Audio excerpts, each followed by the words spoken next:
Hello বন্ধুরা, দেখুন সকাল সকাল ভাত বসিয়ে দিয়েছি। এই যে আমাদের আজকে কাস্টমার বেশি খাবে, বেশি বলেছে বলে এই জন্য বড় হাঁড়ি বসিয়েছি। আর এই দেখুন মাছ, চারাপোনা মাছ ভাজা হচ্ছে। চারাপোনা মাছ কপি আলুর ঝোল দিয়ে, যে কপি আর আলু ভেজে রেখেছি এটা দিয়ে ঝোল হবে। আর এই দেখুন উচ্ছে আলু ঝাল হবে। আর এই দেখুন আলু আলু গাজর সব কিছু দিয়ে একটা ভাজা হবে এটা। আর এই যে আলু সেদ্ধ করে ছাড়িয়ে রাখা আছে, এটা আলুর দম হবে দোকানের জন্য, ওটা রুটির সঙ্গে দেবো।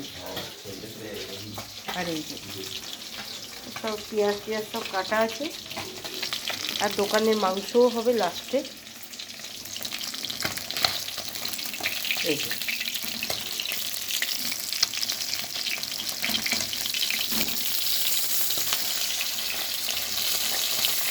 বাবু নিয়ে আয় ওটা, সিঁড়ি দিয়ে গিয়ে।